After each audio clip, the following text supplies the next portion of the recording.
नमस्कार विद्यार्थी मित्रांनो. मागील भागामध्ये आपण वाक्यातील कर्ता कसा ओळखायचा याचा अभ्यास केला. या भागामध्ये म्हणजे पार्ट 2 मध्ये आपण कर्म कसे ओळखायचे याचा अभ्यास करणार आहोत. सर्वप्रथम आपण कर्म म्हणजे काय हे जाणून घेऊया. तर कर्म म्हणजे वाक्यातील क्रिया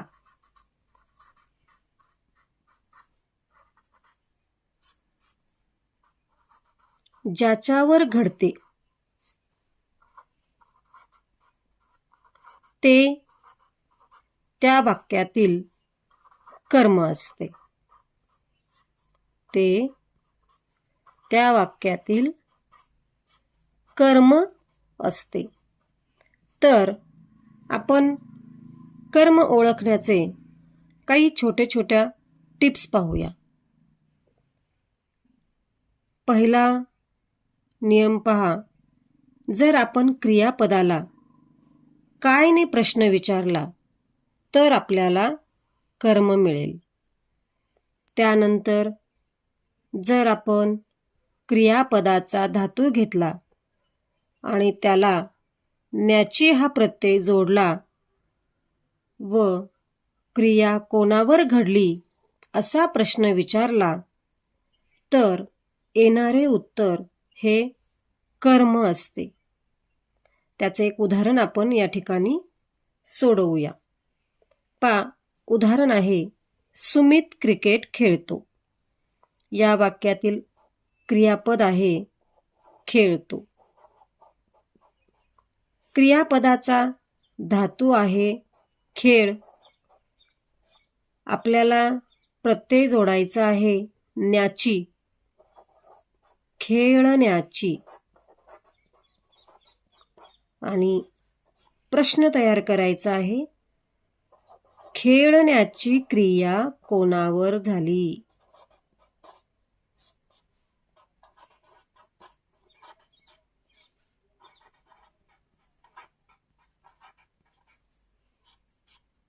उत्तर काय मिळणार आहे आपल्याला? क्रिकेट.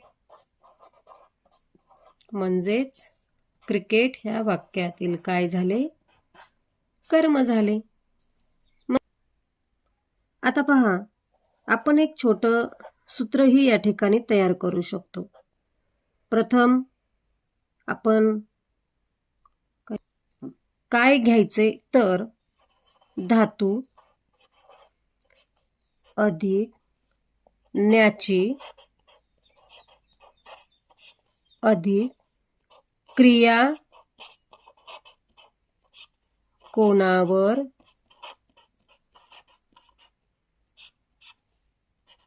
असा प्रश्न. येणारे उत्तर हे काय असणार आहे? कर्म. अशी उदाहरणे जर तुम्ही सोडवली तर तुम्हाला कर्म शोधणे अतिशय सोपं जाईल.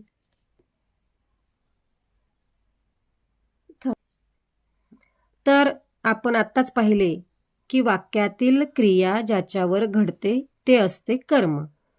आता आपण या नियमानुसार खालील उदाहरणे सोडवूया.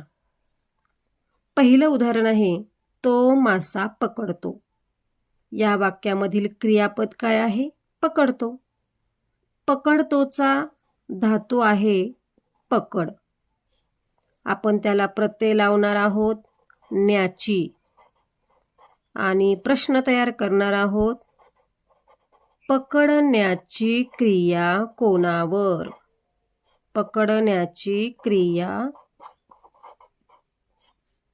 कोणावर. तर आपल्याला उत्तर काय मिळेल? मासा. हे झाले या वाक्यातील कर्म. असेच पुढचे उदाहरण घेऊया. उदाहरण आहे मुलाने पुस्तक घेतले.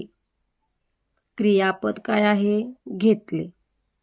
आता हे भूतकाळी रूप असल्यामुळे आपण धातू वर्तमान काळी घेणार आहोत. तो म्हणजे घेणे. प्रत्यय आपला आहे न्याची. घेण्याची. प्रश्न आपल्याला करायचा आहे, घेण्याची क्रिया कोणावर झाली? कोणावर झाली? तर काय उत्तर मिळेल आपल्याला? पुस्तक. कोणावर झाली? पुस्तकावर झाली. म्हणजे या वाक्यातील हे काय झाले? कर्म. यानंतर आपण आणखीन एक उदाहरण घेऊ. तिने गाणे म्हटले.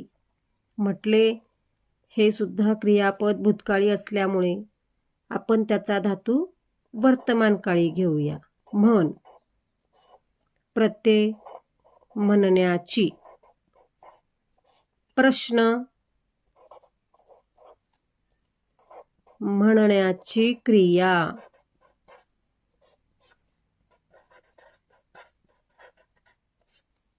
कोणावर झाली? तर कोणावर झाली? उत्तर मिळाले गाणे. हे झाले या वाक्यातील कर्म. पण काही वेळेला असंही होऊ शकतं की त्या वाक्यामध्ये कर्मच नसते. मग ते कसे शोधायचे? तर अतिशय सोपं आहे पहा. त्याचं एक उदाहरण मी घेतलेलं आहे. राजाला मुकुट शोभतो. तर आपण कर्ता काढताना कोणने प्रश्न विचारत असतो आणि कर्मही काढताना क्रियापदाला कायने प्रश्न विचारत असतो. आता आपण विचारून पाहू. राजाला काय शोभतो?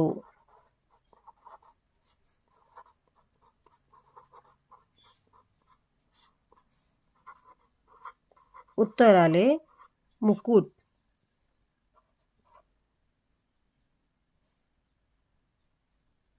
राजाला कोण शोभतो? उत्तर आले मुकुट. किंवा आपण असेही म्हणू शकतो की शोभणारा कोण? तर याचे उत्तर काय मिळते आपल्याला? मुकुट. म्हणजेच या वाक्यामध्ये आपण क्रियापदाला जेव्हा कोण आणि कायने प्रश्न विचारतो तेव्हा येणारे उत्तर हे मुकुट आहे.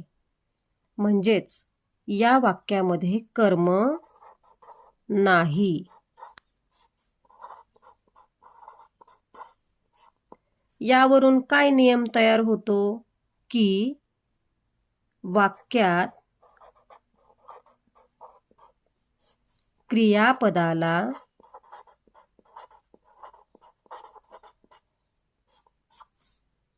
कोण व कायने प्रश्न विचारला असता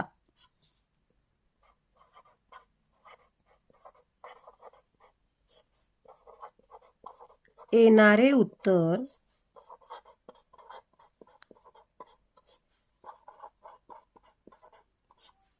एकच असेल